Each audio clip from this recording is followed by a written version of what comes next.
বিএনপির তরফ থেকে এবং আমি আমার তরফ থেকে সবাই সবার তরফ থেকে গাছ বৃক্ষরোপণের কথা কিছুদিন আগে আমাদের একটি চেয়ারম্যান সাহেব রহমান সাহেব বলছেন আমরা কত কোটি গাছ জানি রোপণ করবো, 25 কোটি গাছ রোপণ করবো। কিন্তু এখন আমরা এই প্রোগ্রাম কিন্তু আমরা শুরু করে দিয়েছি এবং আজকে আমি এখানে গাছ রোপণ করার জন্য 4টা গাছ নিয়ে আসছি। প্রতিটা প্রতিষ্ঠানে 4টা করে গাছ দিব, মানে পুরো 3 থানাতে। একটা প্রথম গাছ হচ্ছে আমরা কি সুপারি, সুপারিটা আসলে আমাদের সকলের প্রয়োজন। খুব আমি হাইব্রিড সুপারি গাছ নিয়ে আসছি। তারপর আরেকটা আনছি আপনার আম্রপালি, একটা আম খুব ফলন হয়, এটা বেশি ফলন হয়, 2 বছরের মধ্যে ফলন হয়ে যায়। সুপারিটাও আপনার 3 বছরের মধ্যে ফলন হবে। তারপর আছে একটা মালটা গাছ, মালটাটা আপনার এটা 2 বছর, এই বছরই ফলন হবে, মানে শুরু হবে, আগামী বছরে ভালো ফলন হবে, হাইব্রিড। আরেকটা আছে কি আপনার কাঁঠাল গাছ। কাঁঠাল গাছটাও কিন্তু আমাদের এখানে কিন্তু প্রতিটা গাছের জন্য আপনাকে যেটা পানি মাটিতে না করতে পারে, গাছের গোড়াতে পানি জলে মাছ পড়ে যাবে। এই গাছগুলো কিন্তু আমাকে অনেক কম দামে আমাদের এই হযরত আলী সাহেব আসছেন, উনি কিন্তু উনার এত সফলভাবে করছেন শেরপুরে উনার বাড়ি, এবং এখন প্রায় 12,000 বিঘা জমির উপর উনি গাছ রোপণ করছেন, 12,000 বিঘা, এবং বাংলাদেশের সবচেয়ে সফল এবং ফলজ আইটেম উনি করছেন। উনার কাছ থেকে কেনার কারণে উনি অনেক সস্তা দামে আমি কিনতে পারছি, নাহলে আমার তো হাজার হাজার গাছ দরকার পড়তেছে। এত গাছ কিনতে গেলে আমি হয়তো পারতাম, উনি আমাকে অত্যন্ত সাশ্রয় মূল্যের যে কষ্ট আছে লাভ না নিয়ে আমাকে বিক্রি করছেন। ওনাকে আমি নিয়ে আসছি আমার সাথে আজকে। তো ভাই সকল, আপনাদের সাথে অতীত দেখে আমি জানি, আগে যখন ছোট বাচ্চা ছিল সে এখন একটা বড় যুবক হয়ে গেছে। আজকে আমার মতো যারা জোয়ান ছিল তারা এখন আমার মতো বুড়া হয়ে গেছে। এই দেখেন সবাই তারিখ হয়ে গেছে, সবাই সব বুড়া হয়ে গেছে। এটা হচ্ছে প্রকৃতির নিয়ম, কালের বিবর্তনে অনেক পরিবর্তন আছে, এবং আজ সেই পরিবর্তনের মধ্যে আমরা সবাই আছি। আজকে 17.5 বছর আগে আমার ছেলে ছিল ছোট, এখন সে একটু বড় জোয়ান হয়ে গেছে। এটাই নিয়ম। এখন আমি বুড়া হয়ে গেছি, এখন আমার সময় আসছে, হয়তো আল্লাহ পাক যেদিন ডাক দিল সেদিন আমি যাবো। সে সবাইকে যাইতে হবে, কারো আগে কারো পিছিয়ে। আমি যাওয়ার জন্য প্রস্তুতি নিচ্ছি, এবং আপনাদেরকে অনুরোধ করব, নিবেদন করব যে আল্লাহ প্রতি আমাদের 5 ওয়াক্ত নামাজটা পড়া অত্যন্ত জরুরি। আমাদের সেই নামাজটা পড়তে হবে, কোরআন মজিদ পড়তে হবে, এবং আল্লাহ তাআলার দিকে আমাদেরকে চলতে হবে। ওটা আমাদের আসল ঠিকানা। আপনারা চিন্তা করে দেখেন, আপনাদের বাবা যাদের বা দাদারা যারা মারা গেছেন কবরে আছেন, তার বাবা দাদারা কবরে আছেন, আমরাও কবরে যাবো। তো কবরটা হচ্ছে আসল জায়গা। সে কবরের জন্য কিছু কামাই করে যান আমরা, আর আমাদেরকে লেখাপড়া করতে হবে, লেখাপড়া করে নিজেকে স্বাবলম্বী, নিজেকে প্রতিষ্ঠিত করতে হবে। লেখাপড়া খালি একটা সার্টিফিকেট, এটাই সব কিছু না, এটা কিছুই না, এটা কাগজের একটা টুকরো। আপনি যদি নিজে লেখাপড়া করে কিছু শিখেন, আপনার ভিতরে যদি থাকে, তাহলে আপনি একটা বিদেশি কর্মসংস্থানে আপনি কাজ করতে পারবেন, নাহলে আপনি কোনো কাজ করতে পারবেন না। কি করবেন ওখানে, এই ইয়ে করবে, যে কি বলে আপনাকে বলে সুইপারের কাজ করতে হয়।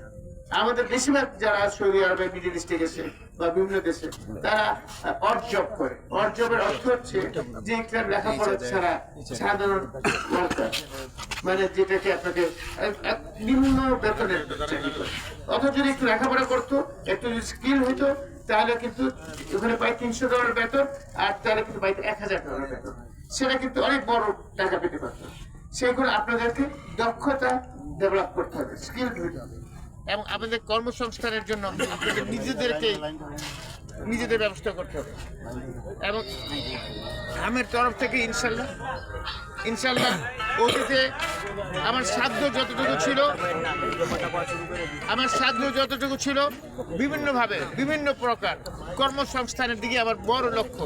একটা হচ্ছে উন্নয়ন, আরেকটা হচ্ছে কর্মসংস্থান, আরেকটা হচ্ছে ব্যবসায় সাহায্য। এই 3টার মাধ্যমে আমাদের দেশের এই বেকার যুবককে স্বাবলম্বী করাটাই আমার মূল লক্ষ্য, আমার দলের মূল লক্ষ্য, আমার অ্যাক্টিং চেয়ারম্যান তারেক সাহেবের মূল লক্ষ্য। এবং তারেক সাহেব উনি এটা চাচ্ছেন, আপনার প্রতিটা ওনার বক্তব্য শুনবেন। এখন আমাদেরকে সেটার জন্য প্রস্তুত হতে হবে। প্রস্তুত হওয়ার জন্য ছোটো ছোটো ছেলেপেলেরা ভাইরা আছো, যারা তোমাদেরকে এখনই লেখাপড়া এবং দক্ষতা অর্জনের জন্য নজর দেবে। এবং যারা মুরব্বীরা আছেন, আপনারা খেয়াল করবেন আপনাদের সন্তান, ভাতিজা, ভাগনা যাই আছে, তাকে সেই জায়গাটা নিয়ে যাবেন।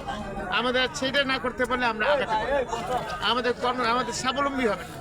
আজকে আমি দেখি অন্যান্য জেলার চেয়ে আমরা অনেক পিছিয়ে আছি। কেন পিছিয়ে আছি? শুধু লেখাপড়ার কারণে। আমাদের দেখেন যদি চাকরি যোগ দেন চাকরি লোক পাওয়া যায় না। কেন? আপনি লেখাপড়া করেন না। দেখা যায় যে আপনি রিটেন পরীক্ষা পাস করতে পারতেছেন। এরকম অনেক ব্যাপার আছে। তো আমি বিশেষভাবে অনুরোধ করব আপনারা নামাজ পড়বেন, লেখাপড়া করবেন, ব্যায়াম করবেন এবং নিজেকে একটা সমৃদ্ধশালী করবেন। রাজনীতি তো করবোই আমরা, রাজনীতির ফাঁকে এটা করবো। রাজনীতি মানে প্রতিষ্ঠিত জীবনে প্রতিষ্ঠিত হওয়ার প্রথম লক্ষ্য।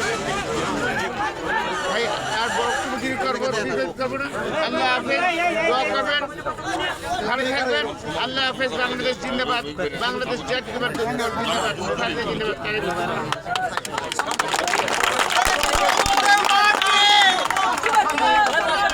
দুর্দিনের বাবার ভাই আমরা তোমায় ভুলি নাই। বনগঞ্জবাসীর পক্ষ থেকে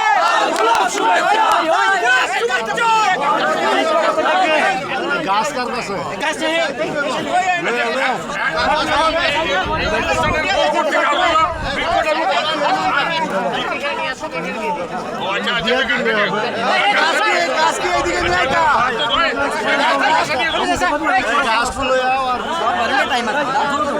সবাই বসো, সবাই বসো।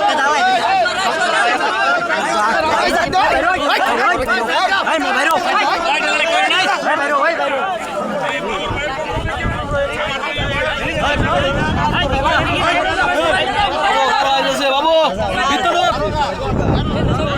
আরো ভিতর